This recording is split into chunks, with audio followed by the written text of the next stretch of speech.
أعوذ بالله من الشيطان الرجيم. بسم الله الرحمن الرحيم. السلام عليكم ورحمة الله وبركاته. الحمد لله الذي أرسل رسوله بالهدى ودين الحق ليظهره على الدين كله وكفى بالله شهيدا. أشهد أن لا إله إلا الله وأشهد أن محمدا عبده ورسوله. اللهم صل وسلم وبارك على سيدنا محمد وعلى آله وصحبه أجمعين. رب اشرح لي صدري ويسر لي أمري واحلل عقدة من لساني يفقه قولي. سبحانك لا علم لنا إلا ما علمتنا إنك أنت العليم الحكيم. اللهم ارزقنا الصدق في كل ما نقول والإخلاص في كل ما نعمل.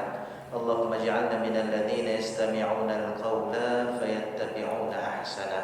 Alhamdulillah, para alim ulama, para imam, ustaz-ustaz, tengku-tengku, guru-guru kami, para orang tua kami, serta sidang jamaah salat maghrib yang dirahmati Allah Subhanahu wa taala. Kita bersyukur kepada Allah Subhanahu wa taala atas limpahan karunia dan nikmat yang senantiasa Allah berikan kepada kita, yang mana dengan nikmat-nikmat tersebut alhamdulillah Allah masih berikan kesempatan kepada kita untuk melaksanakan ketaatan kepadanya. Mudah-mudahan setiap ketaatan yang kita lakukan kepada Allah itu diterima Allah Subhanahu wa taala. Amin ya rabbal alamin. Salawat beriring salam senantiasa tercurahkan kepada junjungan kita baginda Nabi besar Muhammad sallallahu alaihi wa alihi wasallam yang telah mengajarkan kita banyak hal sehingga kita tahu mana perkara yang benar, mana yang salah, mana yang hak dan mana yang batil. Sidang jamaah dirahmati Allah, alhamdulillah Allah pertemukan kita kembali pada malam hari ini untuk sama-sama kita mendalami perkara agama kita lewat hadis-hadis yang disampaikan oleh baginda Rasulullah sallallahu alaihi wasallam yang dihimpun oleh Al-Imam An-Nawawi rahimahullahu taala dalam kitabnya Arba'in An-Nawawi. Dan alhamdulillah kita sama-sama sudah sampai kepada hadis yang ke-25. Pada pertemuan kemarin kita membahas bagian daripada hadis yang ke-25, yang mana bunyi hadis yang sudah kita sebutkan kemarin, yaitu yang diriwayatkan oleh seorang sahabat yang sudah kita sebutkan biografinya, yaitu Abu Dzar Al-Ghifari.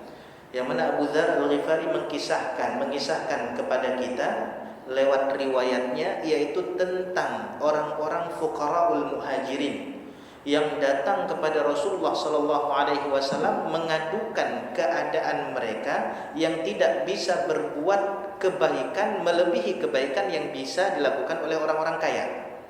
Disebutkan oleh Abu Dzar, anna nasan min ashabi Rasulillah sallallahu alaihi wasallam qalu lin nabi.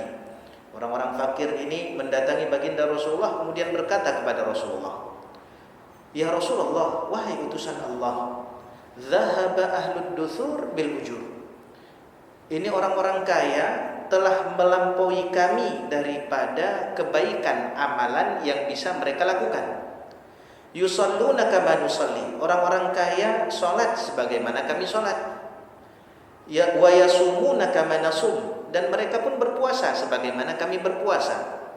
Wa yatasaddaquna bi fuduli amwalihim. Akan tetapi wahai Rasulullah, mereka mampu bersedekah dengan kelebihan harta yang mereka punya. Sedangkan kami wahai Rasulullah, kami tidak punya apa-apa. Ini lapor daripada orang-orang fakir muhajirin. Kemudian kita sudah sebutkan kemarin bahwasanya faidah atau fiqhul hadis daripada muqaddimah hadis ini, yaitu kita lihat bagaimana para sahabat radhiyallahu anhum ajmain betul-betul berlomba-lomba dalam hal kebaikan. Bahkan ini perintah daripada Al-Quran, wa fi dzalika falyatanafasil mutanafisun.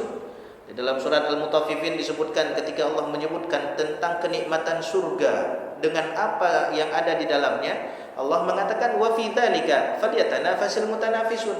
Hendaklah orang yang ingin berlomba-lombalah untuk dimasukkan ke dalam surga. Bagaimana caranya? Yaitu dengan melakukan amalan kebaikan. Ini perintah Allah juga, fastabiqul khairat.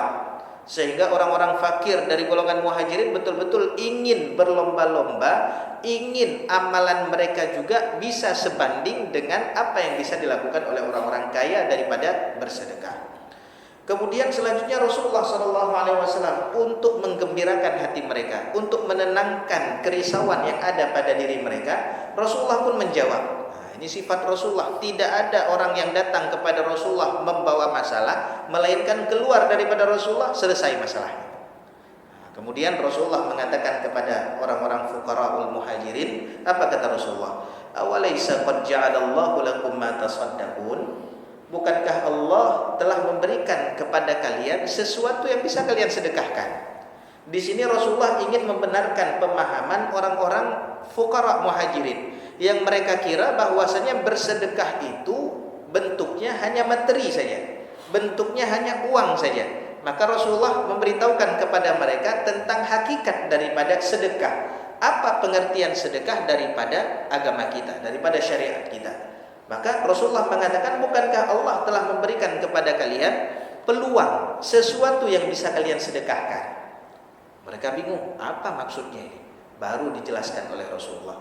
Inna bikulli tasbihah sadaqah. Setiap tasbih yang kalian ucapkan bernilai sedekah. Wa kulli tahmidah wa kulli takbirah sadaqah. Setiap takbir Allahu Akbar yang kalian ucapkan bernilai sedekah.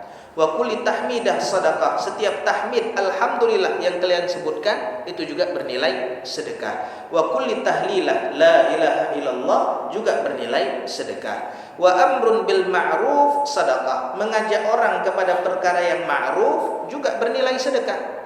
Wa nahyin an munkarin sadaqah. Dan mencegah orang-orang daripada perkara kemungkaran juga bernilai sedekah. Wa fi bud'i ahadikum sadaqah. Bahkan Rasulullah mengatakan, pada kemaluan kalian juga ada sedekah. Kemudian sahabat dengan kata-kata terakhir ini bertanya lagi kepada Rasulullah, heran, apa maksud pada kemaluan kalian ada sedekah? Kemudian mereka bertanya, ya Rasulullah, ayati ahaduna syahwatah wa yakunu lahu fiha ajrun.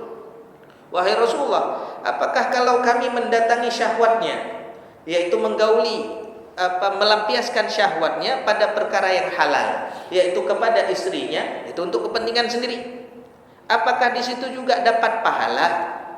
Apa jawaban Rasulullah? Ara'aitum law wada'aha fil haram. Apa pendapat kalian kalau perkara syahwat tadi itu disalurkan kepada perkara yang haram? Akana alaihi wizrun. Apakah orang tersebut dapat dosa?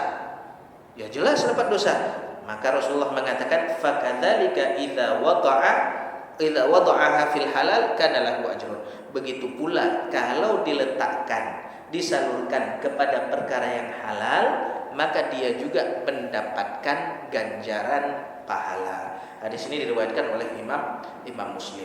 Sebagian besar sudah kita sebutkan pada pertemuan kemarin, yaitu makna daripada sedekah. Sebenarnya sedekah ini di dalam syariat kita itu bukan melulu perkara harta. Bahkan di dalam hadis yang mauquf, yaitu hadis yang sanad tertingginya itu adalah sahabat, bukan dari Rasulullah. Jadi hadis kalau dilihat daripada sumber beritanya, kalau bersumber daripada Allah, itu namanya hadis qudsi. Kalau di situ Allah berfirman, tapi dalam versi hadis. Kalau hadisnya di situ adalah apa yang diucapkan oleh Rasulullah, itu dinamakan dengan hadis marfu. Kalau hadis itu adalah perkataan sahabat atau perbuatan sahabat, maka dinamakan dengan hadis mauquf. Di dalam hadis mauquf disebutkan bahwasanya sesungguhnya yang dinamakan sedekah, mereka yang diberikan kekuatan oleh Allah, diberikan rezeki berupa kekuatan oleh Allah, maka sedekahnya berupa membantu orang. Mereka yang diberikan rezeki oleh Allah berupa harta, maka sedekahnya yaitu dengan hartanya. Mereka yang diberikan rezeki oleh Allah berupa ilmu, maka sedekahnya yaitu dengan ilmu yang dia punya. Ini sebaik-baik sedekah yang dilakukan oleh seseorang. Dengan kenikmatan yang Allah berikan kepada orang tersebut, itu sebaik-baik sedekah. Kalau kita punya harta, sebaik-baik sedekah yang kita punya bukan dengan ilmu kalau kita nggak punya ilmu, tapi dengan harta yang kita punya. Orang yang diberikan kelebihan ilmu oleh Allah, sebaik-baik sedekah yang dikeluarkan oleh orang tersebut bukan hartanya, tapi ilmunya.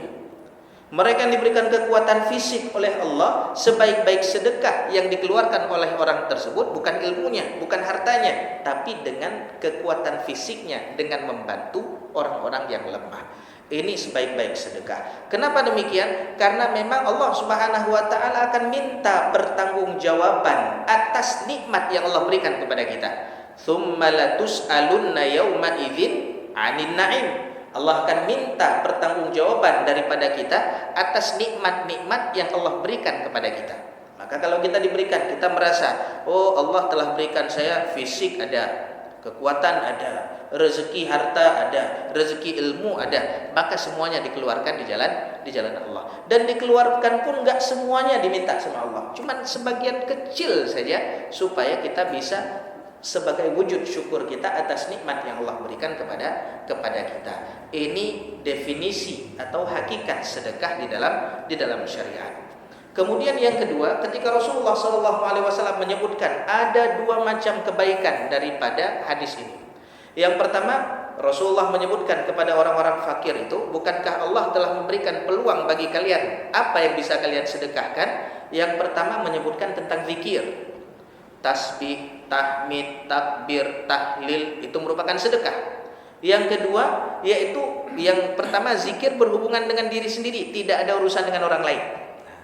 Kemudian model ibadah yang kedua yaitu yang berhubungan dengan orang lain, berhubungan dengan sosial, mengajak orang kepada kebaikan, mencegah orang daripada keburukan. Kemudian ini yang berhubungan dengan orang lain. Maka para ulama pun menyebutkan bahwasanya bentuk kebaikan itu bukan hanya satu saja. Jalan kebaikan itu banyak sekali. Jadi Islam itu mengajarkan kepada kita bahwa jalan kebaikan itu bukan satu, tapi banyak. Mereka yang belum bisa baca Quran bukan berarti pintu kebaikan tertutup bagi dirinya. Masih banyak pintu kebaikan lain yang bisa dilakukan. Bukan berarti ketika dia belum bisa baca Quran, aduh ini berarti saya nggak bisa berbuat baik. Enggak, masih terbuka pintu kebaikan lain yang bisa dilakukan. Orang yang belum bisa sholat tahajud, susah bangun malam, jangan mengira, oh berarti pintu kebaikan bagi saya sudah tertutup. Enggak. Tahajud itu cuma satu pintu kebaikan. Masih banyak pintu kebaikan lain yang bisa dilakukan oleh orang tersebut. Masih banyak pintu kebaikan yang lain. Baik kebaikan untuk diri sendiri ataupun kebaikan yang bisa dirasakan kepada orang-orang lain.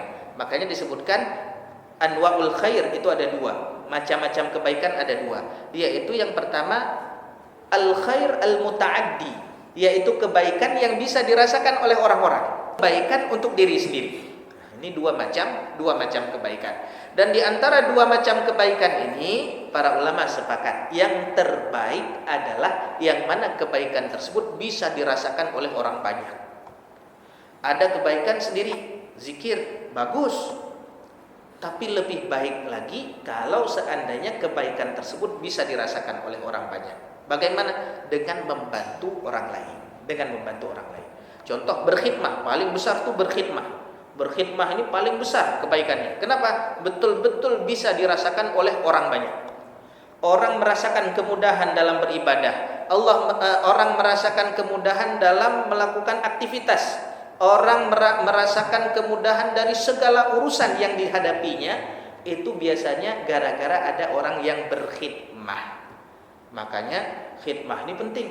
Khidmah ini sangat penting. Kita di sini enak pengajian, kenapa? Karena ada orang yang khidmah, ada yang taruh air, ada yang benerin mic, ada yang umumkan dan lain sebagainya. Sehingga kita nyaman. Ada yang nyebarin poster dan lain sebagainya. Itu khidmah. Maka perkara khidmah ini luar biasa. Kompornya dakwah itu khidmah. Dapurnya dakwah itu khidmah. Kalau nggak ada khidmah, dakwah ini susah jalan. Maka yang berkhidmah ada yang dengan tenaga, ada yang dengan pikirannya, ada yang dengan keilmuannya, ada yang macam-macam. Maka ini jalan kebaikan sangatlah banyak. Yang pertama disebutkan di sini yaitu tentang zikir-zikir, yaitu kebaikan yang kembalinya kepada diri sendiri. Dan ini penting. Kenapa disebutkan yang pertama zikir? Karena faqidus syai' la yu'ti. Zikir ini memperhatikan kepada diri sendiri, yaitu tasfiyatun nafs atau tazkiyatun nafs, yaitu mensucikan jiwa dengan mengagungkan Allah Subhanahu wa taala dari lisan dan hati. Kita betul-betul menyingkirkan semua keagungan selain daripada keagungan Allah Subhanahu wa taala. Orang yang mensucikan dirinya dengan salah satunya yaitu dengan menyebut-nyebut nama Allah, ketika hatinya, jiwanya sudah bersih, itu mudah untuk melakukan kebaikan-kebaikan kepada orang lain dengan ikhlas. Dengan ikhlas. Maka disebutkan pertama yaitu zikir. Zikir. Bahkan di dalam riwayat yang kemarin kita sebutkan bahwasanya zikir ini kadang-kadang melampaui daripada kebaikan-kebaikan yang bisa dirasakan manfaatnya oleh orang banyak. Apalagi zikir tersebut dilakukannya sendiri dan betul-betul tidak ada orang yang melihat. Nah, ini betul-betul karena apa? Amalan yang enggak dilakukan oleh orang munafik yaitu amalan yang dilakukan sendiri dan enggak terlihat. Itu perbedaan orang yang tidak munafik dengan orang yang munafik. Nah, makanya salah satu amalan paling membedakan antara orang munafik sama enggak munafik yaitu tahajud. Kenapa tahajud ini sangat membedakan antara orang munafik sama orang tidak munafik? Karena enggak ada yang lihat. Karena tidak ada yang melihat. Orang munafik enggak mau bangun, sholat saja malas-malasan. Kalau dilihat baru semangat. Tapi tengah malam bangun, wudu, sholat. Nah, ini enggak ada orang munafik. Enggak ada orang munafik melakukan hal demikian sendiri pula. Ini enggak ada. Makanya ini zikir sendiri menangis di hadapan Allah Subhanahu wa taala, enggak ada yang melihat, ini paling utama. Yaitu bagaimana mensucikan jiwa. Makanya faqidu syai' la yu'ti. Orang yang enggak jiwanya di sini enggak bersih, dirinya enggak bersih, susah untuk memberikan kepada yang lain. Kalaupun dia berikan kepada orang yang lain, itu susah menjaga daripada penyakit hati, susah. Kalau sendiri itu nggak bisa menjaga. Makanya disebutkan di sini zikir. Dan kita sudah sebutkan pentingnya zikir. Dan zikir ini pahala yang Allah berikan nggak bisa kita ukur dengan zikir, nggak bisa kita ukur. Kadang-kadang kalau kita berusaha melakukan kebaikan yang bersifatnya fisik, kita melakukan bantu orang lain capek kita kira ini pahalanya besar. Tapi ada juga zikir ringan di lisan tapi pahalanya lebih besar. Apa kata Rasulullah? Rasulullah menyebutkan kalimatani khafifatani ala lisan, thaqilatani fil mizan. Ada dua kalimat ringan di mulut, di lisan tuh ringan kali, tapi berat kali di timbangan Allah. Apa? Ada dua kalimat, subhanallah wa bihamdi, subhanallahil azim. Ringan, tapi di timbangan Allah beratnya masya Allah. Ini tentang zikir. Bahkan di hadis yang kemarin bahwasanya ketika orang-orang fakir datang kepada Rasulullah mengadukan bahwasanya mereka tidak bisa bersedekah, Rasulullah kasih amalan. Apa amalan yang diberikan oleh Rasulullah kepada mereka? Kata Rasulullah, afala u'allimukum syai'an tudrikuna bihi man sabaqakum wa tasbiquna bihi man ba'dakum. Maukah kalian aku beritahukan amalan yang mana dengan amalan tersebut kalian bisa melampaui amalan-amalan orang-orang terdahulu, dan betul-betul enggak ada orang yang mampu melampaui daripada amalan kalian kecuali mereka yang mengamalkan dengan amalan yang sama.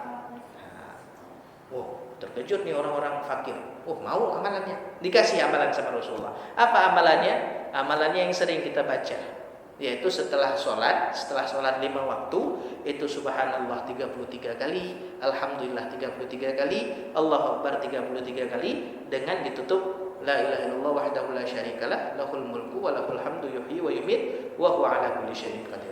Kalau itu dilakukan, kita bisa melampaui orang-orang yang telah terdahulu, dan enggak ada orang yang bisa menyaingi kita daripada amalan. Senang ini orang fakir ketika dikasih amalan oleh Rasulullah. Ketika mereka beramal, rupanya apa? Memang orang-orang sahabat dulu enggak bisa lihat ada orang yang lebih amalannya daripada dirinya. Ketika diketahui orang-orang fakir itu sudah mengamalkan amalan yang diberikan oleh Rasulullah, maka orang-orang kaya ikut mengamalkan. Sehingga orang-orang fakir datang lagi kepada Rasulullah mengatakan, wah Rasulullah, ini amalan dah bocor. Orang-orang kaya juga ikut sebagaimana apa yang kami amalkan. Apa kata Rasulullah? Rasulullah cuma tersenyum. Dzalika fadlullah yu'ti man yasha. Itu karunia Allah. Allah berikan kepada siapa yang suka. Maka ini amalan zikir. Maka zikir ini untuk mensucikan jiwa, mensucikan diri. Kemudian amalan zikir banyak sekali fadilah-fadilah yang lain. Barang siapa yang membaca la ilaha illallah wahdahu la syarikalah lahul mulku wa lahul hamdu yuhyi wa yumiitu wa huwa ala kulli syai'in qadir. Itu baca kalimat tersebut sehari 100 kali pagi, maka dia betul-betul di dalam jaminan Allah sampai sore. Kalau petang dia membaca itu pula, maka dia dalam jaminan Allah sampai pagi hari.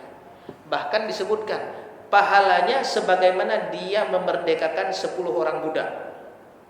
Padahal amalan zikir ringan kali dalam lisan, tapi pahalanya luar biasa berat. Karena memang zikir ini nggak bisa kita ukur dengan ukuran kita. Capeknya cuma lisan saja, tapi perlu fokus hati betul-betul bertawajuh kepada Allah Subhanahu wa taala. Kemudian yang kedua yaitu al-khair al-muta'addi, kebaikan yang bisa dirasakan oleh orang lain.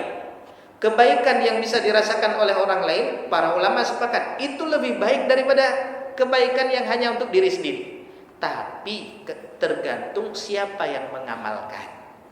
Jadi amalan seseorang itu bisa dilipat gandakan oleh Allah, bisa besar ganjarannya atau sedikit, itu tergantung yang pertama kesempurnaan keimanannya. Jadi amalan itu kadang-kadang bisa ada orang sedekah 2.000, orang satu lagi sedekah 2.000 juga, tapi pahala yang didapat berbeda. Pahala yang didapat berbeda. Kenapa? Yang pertama tergantung Islamnya. Semakin sempurna keimanan seseorang, semakin sempurna Islam seseorang, maka ganjaran yang dia dapat lebih berkali-kali lipat daripada orang lain yang melakukan. Ada ulama, masya Allah, sholat 2 rakaat dengan orang jahil, sholat 2 rakaat, pahalanya berbeda. Jadi tergantung kesempurnaan keimanan. Bagaimana kita bisa meraih kesempurnaan keimanan? Yaitu dengan ilmu. Dengan ilmu. Ini yang pertama. Yang kedua, dilipat gandakan amalan itu. Yang kedua, tergantung tempat. Semakin tempat tersebut mempunyai fadilah, keutamaan di sisi Allah, maka ganjaran yang didapat pun lebih daripada tempat yang lain yang tempat tersebut tidak memiliki keutamaan di sisi Allah. Sedekah misalnya, sedekah kue atau sedekah 2.000 rupiah di masjid atau di musala kita dengan di Masjidil Haram, Masjid Nabawi, itu berbeda. Itu berbeda tergantung tempat. Yang ketiga tergantung waktu. Kita sedekah 2.000 rupiah di hari-hari biasa dengan sedekah 2.000 rupiah di bulan Ramadan, itu berbeda. Itu berbeda. Kemudian yang keempat, tergantung masyaqqah, tergantung kesulitan. Tergantung kesulitan. Semakin sulit kita melakukan amalan tersebut, maka semakin besar ganjaran yang didapat. Ada orang sedekah 2.000 rupiah, santai dia. Ada sedekah 2.000 rupiah, betul-betul berat nih sedekah 2.000 rupiah. Mungkin pemasukan seharinya berapa? 2.000 rupiah dia keluarkan, besar sekali. Maka berbeda ganjaran yang Allah berikan kepada kedua orang tersebut. Maka ini al-khair al-muta'addi, yaitu kebaikan yang bisa dirasakan oleh orang-orang. Ini sisa daripada apa yang belum kita bahas pada pertemuan kemarin. Kemudian hadis yang selanjutnya, ini hadisnya isinya mirip-mirip dengan hadis yang ke-25 kemarin. Hadis ini diriwayatkan oleh Abu Hurairah. Abu Hurairah menyebutkan daripada baginda Rasulullah sallallahu alaihi wasallam, kullu sulama minan nas alaihi shadaqatun kulla yaumin tadlu fihi syams. Setiap daripada sulama, yaitu tiap sendi-sendi yang dimiliki, tulang dan sendi yang dimiliki oleh seseorang, maka setiap hari selama matahari masih terbit dan dia merasakan bagaimana terbitnya matahari tersebut, merasakan hari itu, maka disuruh keluarkan sedekah. Baginya harus keluarkan sedekah. Kemudian dalam riwayat lain sahabat bertanya kepada Rasulullah, ayyuna yutiku dzalika ya Rasulullah? Wahai Rasulullah, siapa dari kami yang mampu untuk bersedekah sebanyak tulang dan sendi yang kami punya? Enggak mampu kami ya Rasulullah. Setiap hari disebutkan dalam hadis lain ada 360 sendi. Maka setiap hari disuruh bersedekah dengan jumlah sendi tersebut 360 kali, 360 sedekah, enggak mampu. Maka Rasulullah menyebutkan bagaimana caranya kita bersedekah sebagai wujud syukur nikmat yang Allah berikan kepada kita pada hari tersebut. Maka Rasulullah mengatakan, kalian mendamaikan antara dua orang itu adalah sedekah. Wa tu'inur rajul fi dabbatihi, bantu orang untuk naik kepada hewan tunggangannya, sedekah.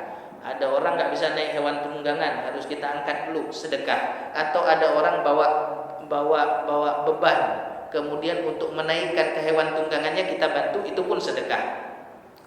Au tarfa'u lahu 'alaiha mata'uhu sadaqah, membantunya menaikkan beban juga sedekah. Wal kalimatu thayyibatu sadaqah, kalimah thayyibah, zikir-zikir juga sedekah. Wa bi kulli khatwatin tamshiha ila shalah sadaqah, setiap langkah yang kamu langkahkan dengan tujuan untuk sholat, maka setiap langkah itu dihitung sebagai sedekah. Wa tumitul adza 'anit tariq sadaqah, dan engkau mengambil adza, duri atau yang menyakiti orang lewat dalam perjalanan, itu juga bernilai sedekah. Dalam riwayat lain, wa tujzi an dzalika kulli rak'atain tarka'uha 'inda duha atau kama qala Rasulullah, maka cukup untuk menggantikan itu semuanya dengan 2 rakaat yang kamu ruku ketika duha, yaitu 2 rakaat sholat duha, seakan-akan kita telah menebus nikmat yang Allah berikan kepada kita pada hari tersebut. Maka jangan remehkan sholat duha. Ini dalam hadis ini apa pelajaran yang dapat kita ambil? Yang pertama yaitu nikmat yang Allah berikan kepada kita itu enggak gratis. Ada yang mesti kita keluarkan daripada nikmat yang Allah berikan kepada kita.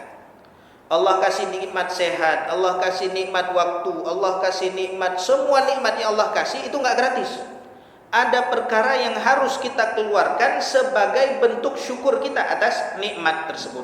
Bahkan Rasulullah ketika dihidangkan oleh sahabat beliau, dalam keadaan lapar beliau keluar rumah, enggak dapat makanan, ketemu Abu Bakar juga lapar, ketemu Umar juga lapar. Akhirnya Rasulullah ngajak ke rumah seorang sahabat yang terkenal dengan kedermawanannya.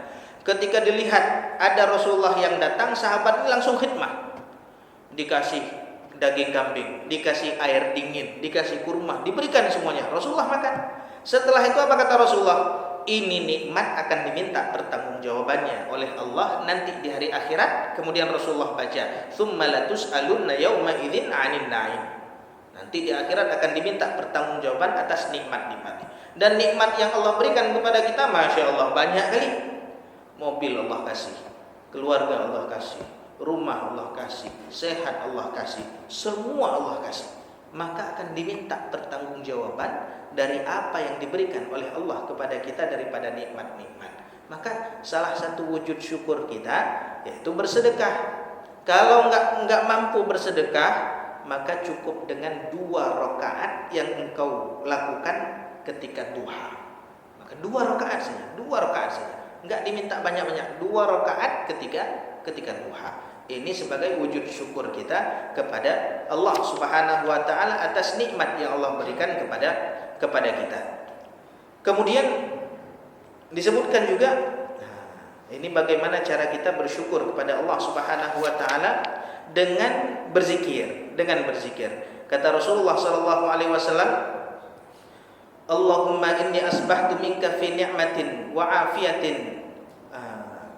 Ini doa biasa, doa di dalam zikir pagi. Kalau kita membaca doa zikir pagi tadi, satu doa itu, maka seakan-akan kita telah bersyukur ketika pagi hari tersebut. Kalau kita tambah lagi ketika sore, maka seakan-akan kita telah bersyukur ketika sore hari tersebut. Dari pagi sampai sore sampai pagi kembali. Itu dihitung sebagai wujud syukur kita kepada Allah Subhanahu wa taala. Dan di antara nikmat yang besar yang Allah berikan kepada kita, tapi kita banyak lalai.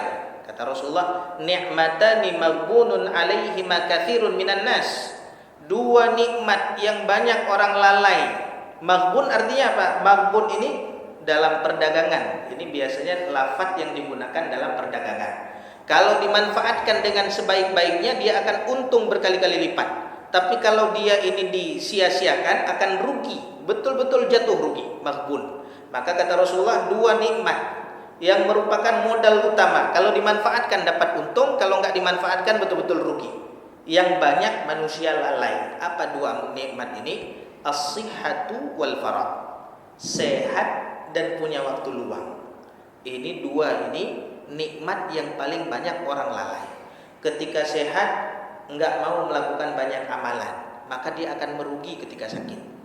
Yang kedua, waktu luang. Tapi kalau ini betul-betul dimanfaatkan, maka kalau dia sakit dia tetap dapat pahala.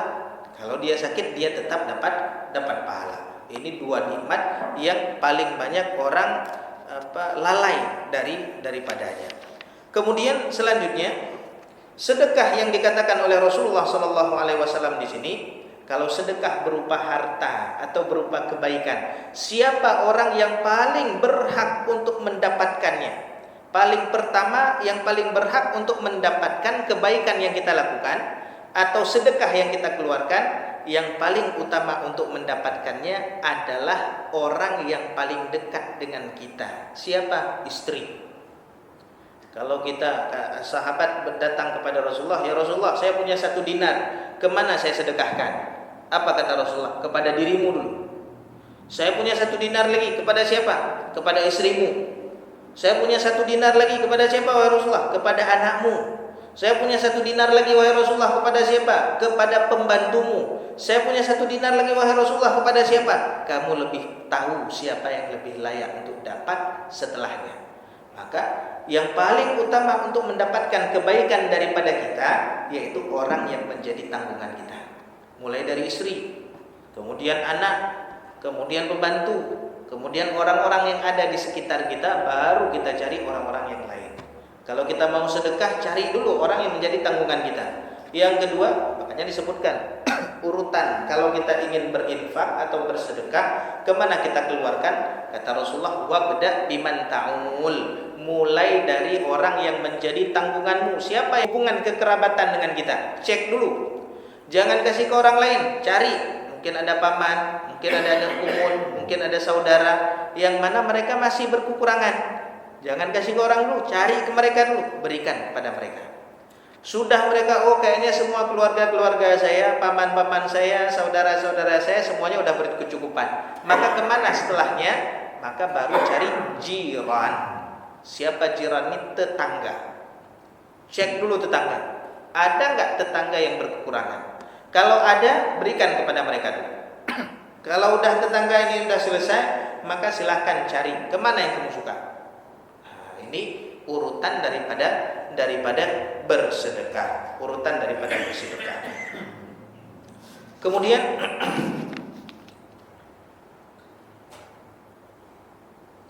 bahkan cara kita bersyukur kepada atas nikmat yang Allah berikan kepada kita disebutkan daripada riwayat Sayyidah Aisyah daripada Nabi SAW, ma an'amallahu ala 'abdin ni'mah.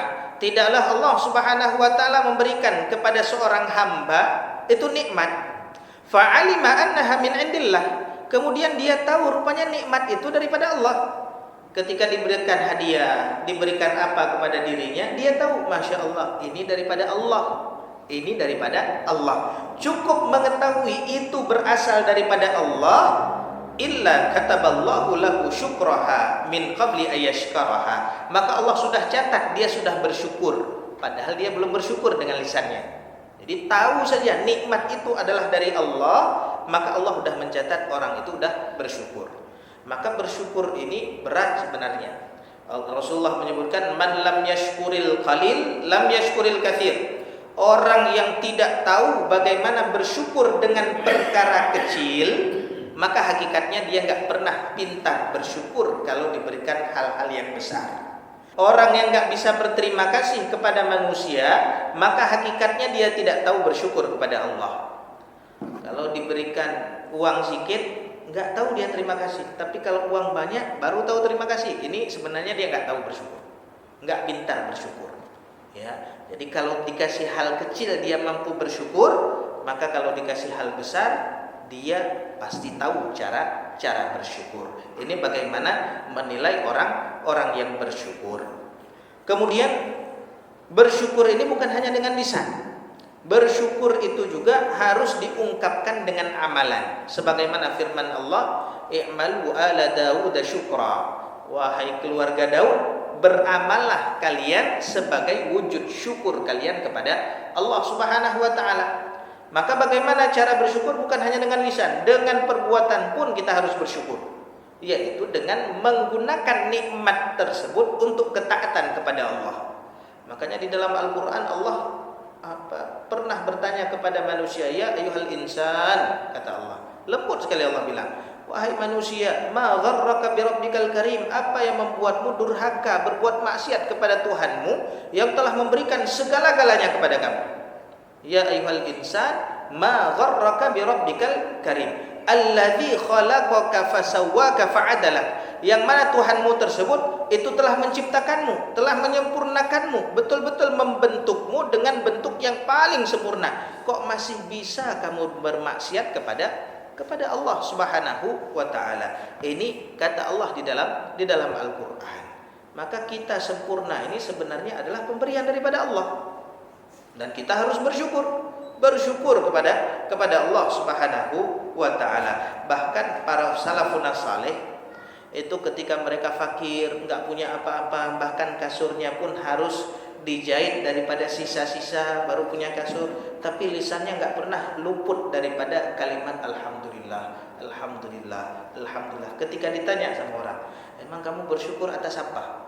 Kamu enggak punya apa-apa, kok kamu mengucapkan alhamdulillah?" Apa katanya? "Gimana saya enggak bersyukur? Saya masih punya mata. Kalau mata ini ditukar dengan ribuan dinar, saya enggak mau.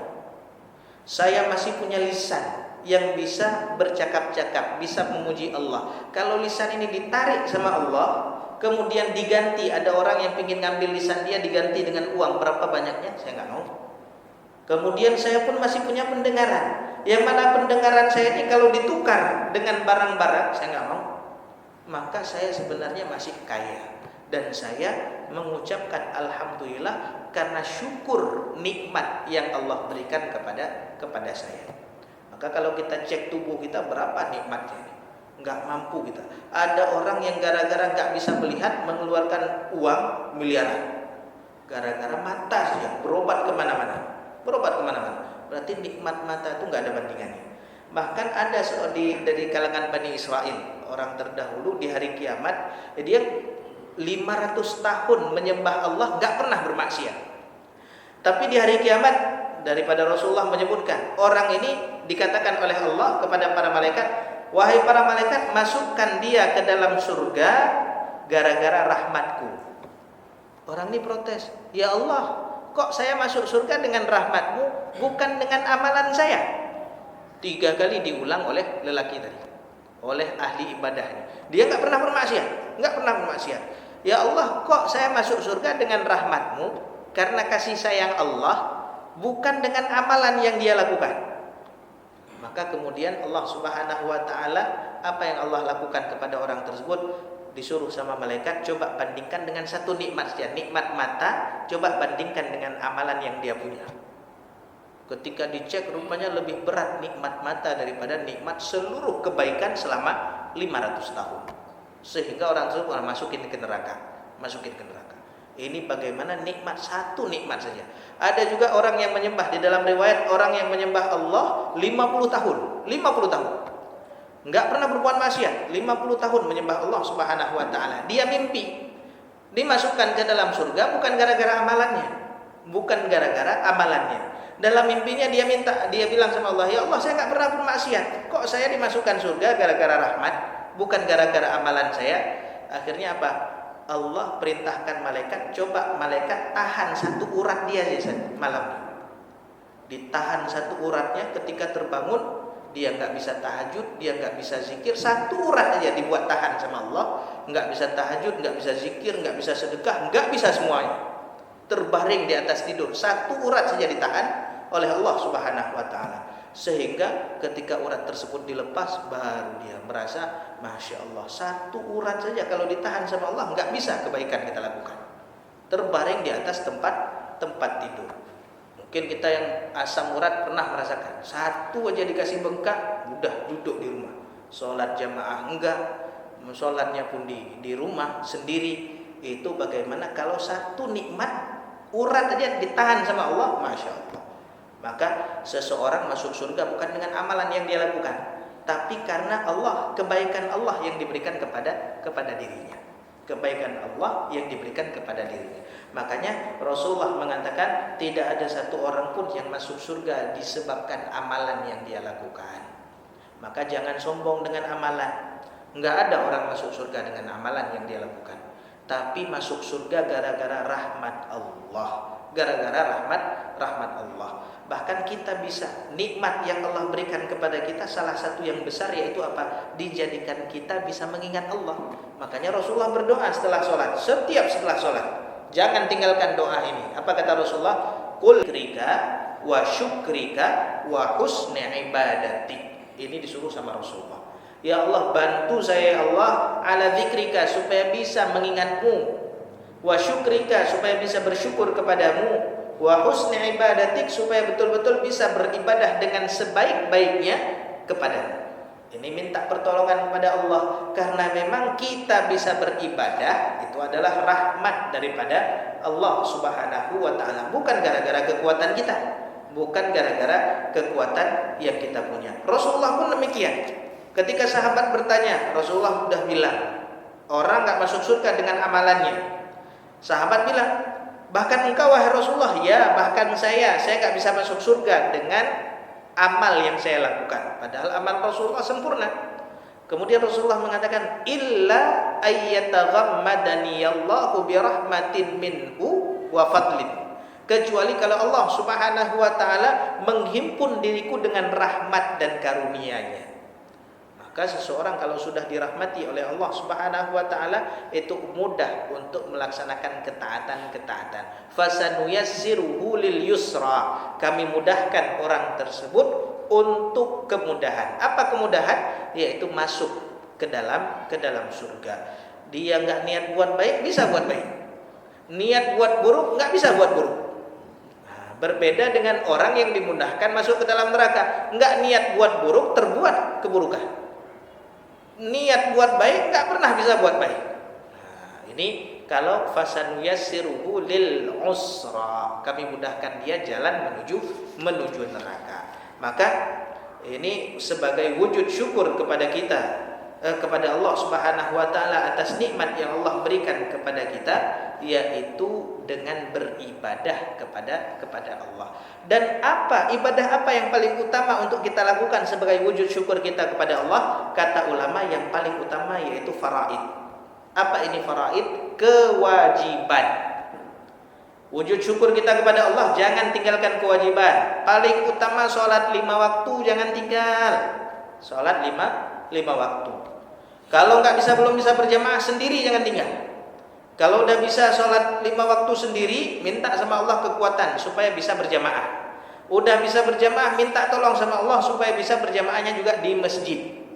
Itu sholat 5 waktu. Karena zaman sekarang Masya Allah banyak kali yang gak sholat.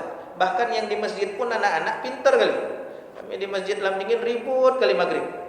Tapi ketika mau salam, semuanya tahiyat akhir. Kita cek nih sholat, nih nanti lihat nih siapa. Tapi waktu assalamualaikum kita cek semuanya assalamualaikum. Semuanya assalamualaikum. Enggak tahu kita nih. Jadi itu sudah pintar seperti itu. Gimana yang lain-lain? Masya Allah. Tapi alhamdulillah masih datang ke masjid. Masih datang ke masjid. Maka sholat. Kemudian banyak kali anak-anak muda lagi sekarang takut sholat, takut dibilang soleh. Baru pulang dari masjid, bilang, Kamalim, besok nggak mau lagi ke masjid, Maka dari sekarang yang faraid, yang fardu-fardu itu kita tekankan. Sholat jangan lupa. Ini jangan sayang kepada anak, sholat nggak disuruh. Anak saya capek Ustaz, jam 3 baru pulang. Jam 3 pagi baru pulang, capek. Kalau saya bangunin subuh capek deh. Ini salah kaprah capek seperti itu. Jadi tetap bangunkan. 2 rakaat, 1 menit setengah tuh 2 rakaat. Habis itu tidur sampai zuhur silakan. Kalau memang nggak sanggup lagi, bangunin sebentar saja. Habis sholat suruh tidur nggak apa-apa. Suruh tidur. Kalau memang nggak sanggup lagi. Makanya ini pengawasan orang tua sangat penting, sangat perlu. Jangan sampai generasi setelah generasi kita, generasi bapak-bapak, generasi kami, ini generasi yang lemah, khususnya dalam hal ibadah. Sholat paling utama. Sholat paling utama. Maka wujud syukur kita kepada Allah yaitu dengan tidak meninggalkan kewajiban. Paling utama kewajiban apa? Sholat. Paling utama kewajiban adalah sholat. Kalau kita mau bertambah, syukur orang berbeda-beda. Ada yang bisa bersyukur biasa-biasa, ada yang bersyukur lebih. Cara bersyukur lebih yaitu apa? Dengan menambah amalan sunnah. Sebagaimana yang dilakukan oleh Rasulullah, tahajudnya sampai bengkak kakinya. Bohong kalau orang bersyukur kepada Allah, sunnah-sunnahnya dia kerjakan, wajib dia tinggalkan. Tahajud semalam suntuk, subuh lewat. Ini bohong, bukan bersyukur. Bukan bersyukur. Sedekah banyak dikasih, tapi zakat enggak dikeluarkan. Nah, ini enggak betul. Yang wajib dulu itu ditunaikan sebagai wujud syukur kita kepada Allah. Kalau yang wajib sudah bisa ditunaikan, maka tambah dengan yang sunnah-sunnah. Kalau udah ini dilakukan, maka seseorang sudah betul-betul bisa bersyukur kepada Allah Subhanahu wa taala. Karena memang syukur ini enggak banyak hamba Allah yang mampu bersyukur. Ya, enggak banyak orang hamba Allah yang bisa bersyukur kepada Allah Subhanahu wa taala. Maka ini dua hadis singkat ini mudah-mudahan bisa kita betul-betul amalkan dalam kehidupan kita sehari-hari. Ya, yaitu dengan bersedekah sesuai dengan nikmat yang Allah berikan kepada kita, kemudian juga dengan bersyukur sebagai dengan berbuat syukur, yaitu berbuat kebaikan sebagai wujud syukur kita kepada Allah Subhanahu wa taala. Mudah-mudahan bermanfaat, yang benar daripada Allah Subhanahu wa taala, yang salah daripada diri saya sendiri. Saya mohon perbanyak maaf dan saya mohon ampun kepada Allah Subhanahu wa taala. Subhanakallahumma wa bihamdika asyhadu an la ilaha illa anta astaghfiruka wa atubu ilaik. Assalamualaikum warahmatullahi wabarakatuh.